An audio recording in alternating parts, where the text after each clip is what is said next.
Alors, je m'appelle Anaïs Chembo, je suis danseuse hip-hop, j'ai 34 ans.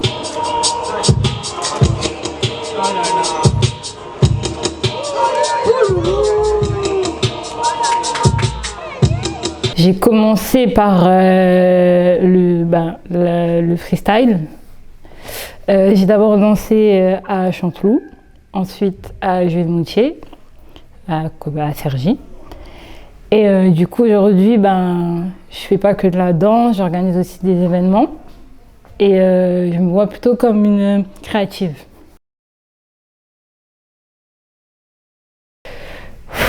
J'ai dansé toute ma vie. J'ai dansé toute ma vie. Moi, je suis d'origine congolaise, donc bon, vous connaissez les Congolais, c'est dans notre culture. J'ai commencé aussi en regardant les clips de hip-hop, de R&B américain. Bon, j'étais jeune, mais moi j'ai eu la chance de tout vivre en même temps qu'au States, parce que j'avais le câble, donc c'était cool. Ça veut rien dire en 2024, mais bon, à l'ancienne c'était ça. Et du coup, j'ai créé ma culture comme ça. Je regardais les clips, je mémorisais, je refaisais. Je regardais les concerts, je mémorisais, je refaisais. Et je crois que c'est comme ça que ça a commencé.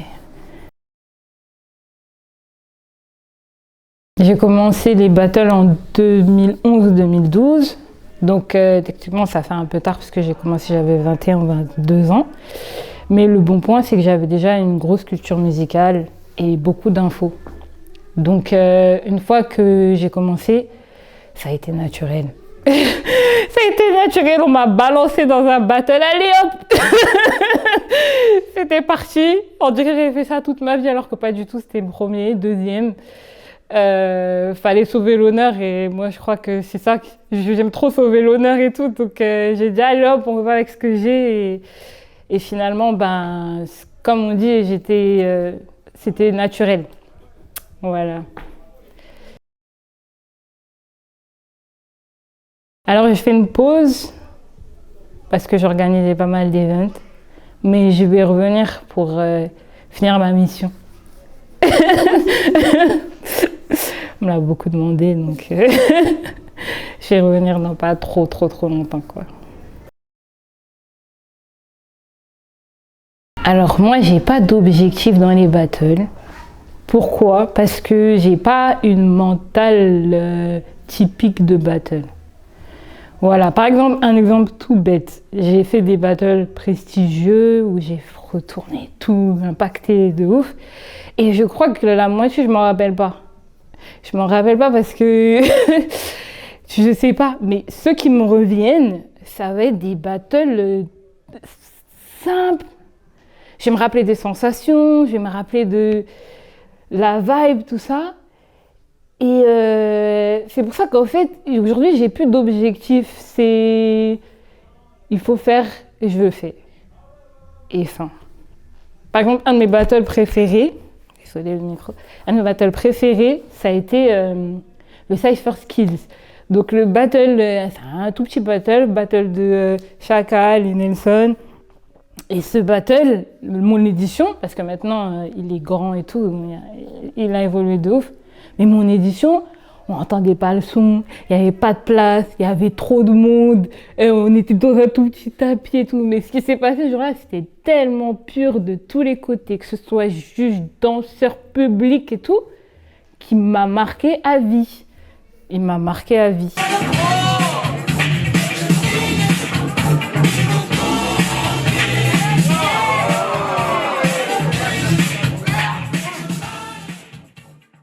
C'est un battle préféré.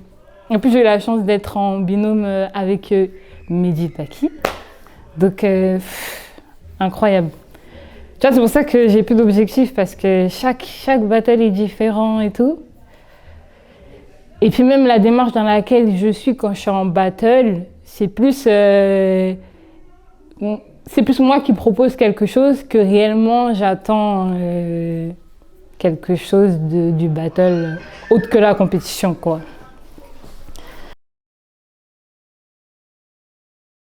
Alors, comment moi je m'entraîne en termes d'entraînement, moi? Donc généralement je m'entraîne toute seule. Ou alors si on est plusieurs, ben il y a une partie où on fera le cypher commun. Mais généralement je m'entraîne toute seule. Je fais une partie, c'est très bon, ça va faire un peu les athlètes de la danse, mais bon ça en fait partie quoi. Je vais me donner des exercices, partie warm-up, partie je m'entraîne sur plusieurs bases, des trucs très répétitifs. Après, je vais m'améliorer tout ça. Et une fois que j'ai fait cette partie-là, après, ben, je fais des passages où ben, je mélange tout. J'essaie d'être au top sur chaque passage. Et quand on est plusieurs, ben, je fais des rondes, ça va faire comme tout le monde. Et sinon, ben, même quand je suis toute seule, ben, je fais des passages toute seule.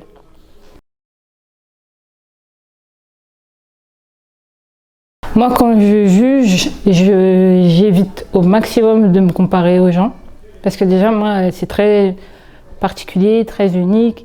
C'est pas du tout les mêmes codes et tout ça. Généralement, j'aime me baser sur les codes battle, c'est-à-dire simple, musicalité, technique, tout ça, flow, nanana. On va pas remettre. Mais j'aime bien aussi me baser sur le danseur, comment il est lui-même, comment il se sent à ce moment-là, qu'est-ce qu'il fait à ce moment-là. Et en fait, je trouve que c'est plus intéressant parce que c'est comme s'il y avait un échange en fait. C'est que je le prends pour comment il est et lui se sent à l'aise. Du coup, il donne ce que je veux, entre guillemets, tu vois. En fait, ce qu'on veut tous, mais il se sent un peu plus à l'aise pour se donner à fond. Et je remarque que de ne pas mettre d'attente sur les gens, mais en même temps en ayant une structure et quelque chose de très, je sais pas, musicalité, blablabla, ben, ça crée un équilibre qui est intéressant. Donc un bon passage, ça va être vachement sur le timing. Le timing, que ce soit, moi je suis très musicale, mais le timing plus au sens plus large. Donc déjà quand la personne elle est bien dans le son, elle met bien sa danse dans le son, qu'elle est à l'aise. Tu vois, ce moment où tout le monde c'est magique, tu vois, le moment où genre la personne, on ne sait pas ce qu'elle va faire et tout, et elle se sent à l'aise, elle se sent respectée, donc elle a envie de nous tuer, nous tous, quoi. Et c'est trop bien. Et c'est pour ça que je dis timing au sens large, parce qu'il y a le timing musical, tout ce timing du passage des sons, de l'accent, blablabla, tout ça. Et il y a aussi le timing dans l'espace. À ce moment-là, tout le monde est pris, le public il est dedans, on est dedans, lui il est dedans, tout le monde, le DJ il est dedans, le son. C'est trop bien. Et c'est pour ça que, ouais, à mon passage, pour moi, il y aura toutes ces dimensions-là. Un bon passage pour moi, je sais pas, parce que pour moi, j'ai pas de curseur.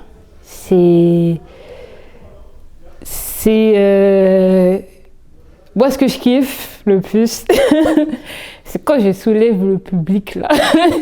Je le soulève d'une façon genre, on va tous aller, tu vois, la magie, là. On va tous se dévaliser à l'instant T, mais vous me laissez pas.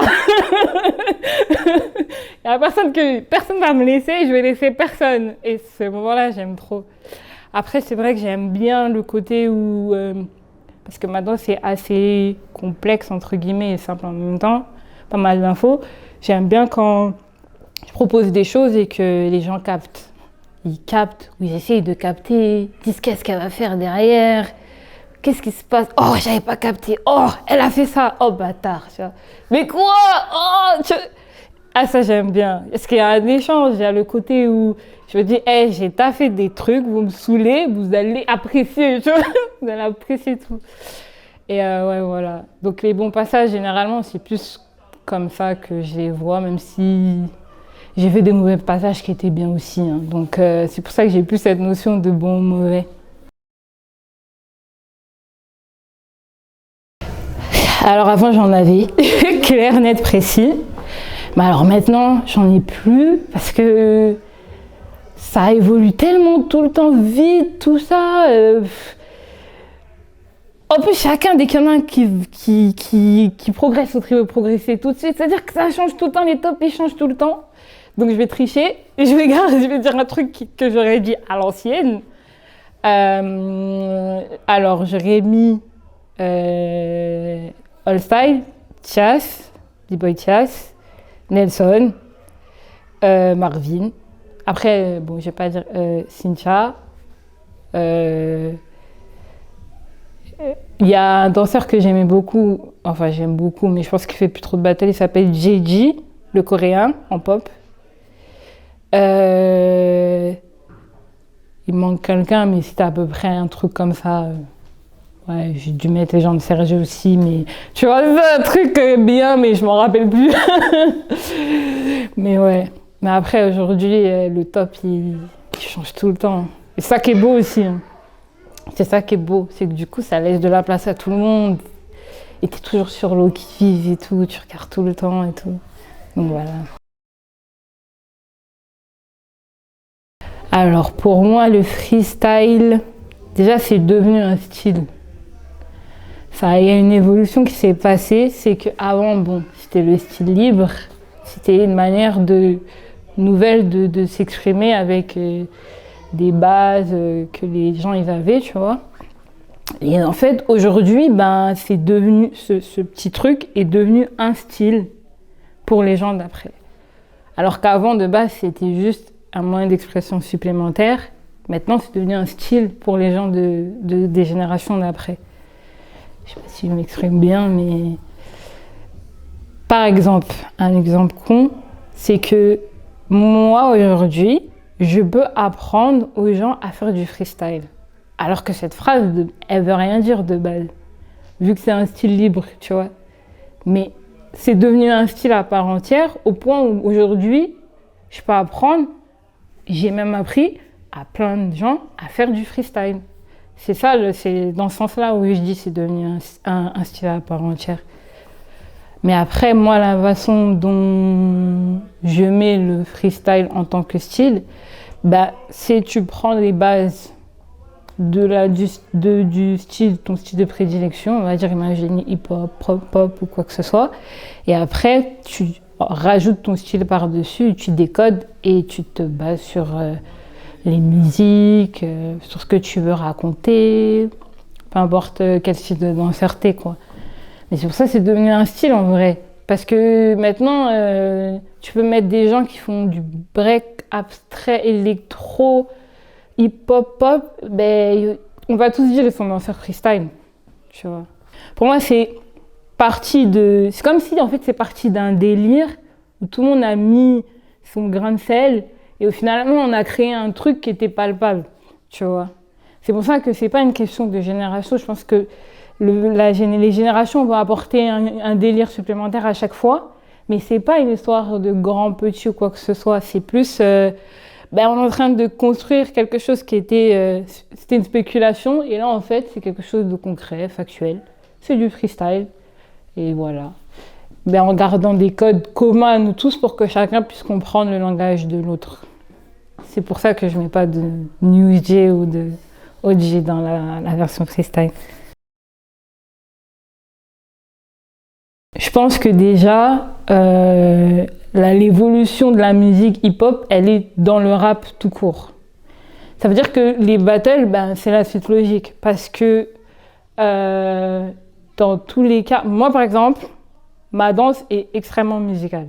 Je peux pas danser sans son. Enfin, si, je vais sûrement pouvoir refaire des choses, mais c'est dans le sens où moi, ma danse, elle est musicale. Elle a commencé avec du son. Je suis une bousillée de son. C'est ça. Et j'écoute ancien, nouveau. Tant que c'est du bon son, je capte, tu vois, les délires, les vibes et tout, tu vois. Donc oui, c'est un peu logique que ça a évolué. Moi, ça me dérange pas. Moi, ce qui me dérange, mais après c'est personnel, c'est le côté où chacun veut revendiquer son style qu'il préfère et du coup veut se contenter à 8 sons. Non mais en fait, désolé, mais les gens, même 50 Cent, il n'a pas que un son, il a je sais pas combien d'albums, il n'y a pas que un son de vous pouvez, enfin, on peut évoluer, on peut mettre d'autres sons, même si c'est la même couleur de son. Je comprends la revendication et tout. Moi, c'est plus ce côté-là. C'est, mais il y a 40 000 sons, vous ne pouvez pas changer. Ou... Je comprends que vous êtes rebellés, chacun veut se rebeller, mais il y a une palette de ouf. Prenez ce qu'il y a à apprendre, mais On va pas tous danser sur le même son pendant 40 ans. Moi, c'est plus de ce côté-là. Après, au niveau de l'évolution du son vis-à-vis de... Je suppose que là, c'est la nudge et tout ça. Bah, moi, j'étais là quand ça s'est créé, donc ça me dérange pas, j'ai vu le truc. C'est pas forcément les sons que je préfère ou quoi que ce soit, mais même avant, quand je dansais, je faisais plein de battles, je crois que je suis jamais tombée sur des sons que j'aimais bien, donc c'est pas un problème particulier pour moi, quoi. Surtout que parce que je suis un peu à la jeunesse du truc, donc moi, je me dis juste, c'est un autre délire. Il y a des choses à apprendre. Ne pars pas sur le fait que t'aimes pas et ça, c'est tout. Il y a des gens qui n'aiment pas des sons de rap et pourtant, ils arrivent à faire des passages extraordinaires. C'est de la musique, donc il y a des codes comme toutes les musiques, sinon ça ne s'appellerait pas musique. Donc c'est à toi de t'enlever les barrières ou les j'aime pas et de dire attends, il y a des choses un peu intéressantes là-dedans. T'es pas obligé de prendre tous les accents et tout si c'est pas ton truc, mais il y a plein de choses à apprendre. C'est une musique, donc faut pas trop se prendre la tête, je pense. Mais après, je comprends le fait que ça déroute. Parce qu'il n'y a pas ce travail d'équilibre. Il n'y a pas la balance que je pense que les gens devraient faire aujourd'hui, surtout aujourd'hui, et pas être que dans la revendication, parce que si tu aimes bien les sons boom bap, il y a des sons boom bap qui sont archi lourds, où tout le monde peut danser dessus. La preuve, tu as bien appris aux gens de la jazz de danser sur quelque chose. Il n'y avait pas encore tous ces instrus-là. Ils n'ont pas appris à danser sur ces instrus, donc voilà quoi. Enseigner la danse, il n'y a personne. Par contre, j'ai été à Chanteloup. À Chanteloup, la prof faisait des... son style, c'était de la hype mélangée avec du smurf. Oui, ouais, c'est un mélange, mais elle faisait trop bien. Là, c'est parce qu'il faut que je te mette un mot dessus, mais c'était super bien fait. Donc là-bas, j'ai réussi à trouver un mix d'énergie entre le pop et la hype, même si c'était pas mes trucs de prédilection. Après, du coup, moi, justement, c'était pas mon style de prédilection, donc en fait, j'ai pris un peu ça m'est rentré dans le corps et après, je suis partie faire du freestyle, tu vois. Même j'en faisais avant. C'est juste, ça m'a donné des infos supplémentaires et une manière hybride d'apporter des choses que je pouvais pas avoir. Donc c'est pour ça que je peux pas dire qu'ils m'ont appris à danser, mais ça c'est quelque chose qui est rentré dans mes pattes et ça c'est jamais parti. Ensuite je suis arrivée à Jules Moutier, donc à Cergy, et là-bas en fait c'était que du hip-hop. Après il y avait des gens qui faisaient du break aussi, et j'ai dû pas m'adapter, mais un peu m'ouvrir ou ouais, m'adapter en vrai, parce que c'était pas le même style de hip-hop, c'était pas le même style de musique. Eux, ils étaient très très très techniques, tu vois. Donc en fait, c'était pas le mot devoir, il est pas bon, mais je me suis adaptée. Ça m'a encore ouvert à d'autres infos que j'ai réussi à placer différemment, mélanger avec d'autres choses et tout. Mais en soi, j'ai jamais eu de professeur. La seule autre personne, parce que pour le coup, je suis allée à certains des cours, mais c'est pas du hip-hop, c'est du pop, et c'était Nelson. Et en plus, Nelson, c'est plus... je pense que c'est les personnalités et Par exemple, je pense que dans sa danse à lui, il y a des choses que moi, je fais dans ma danse à moi, et du coup, c'était facile de comprendre ce qu'il faisait, tu vois. Donc voilà. Sinon, la part des choses... sorti de ma tête et beaucoup de travail.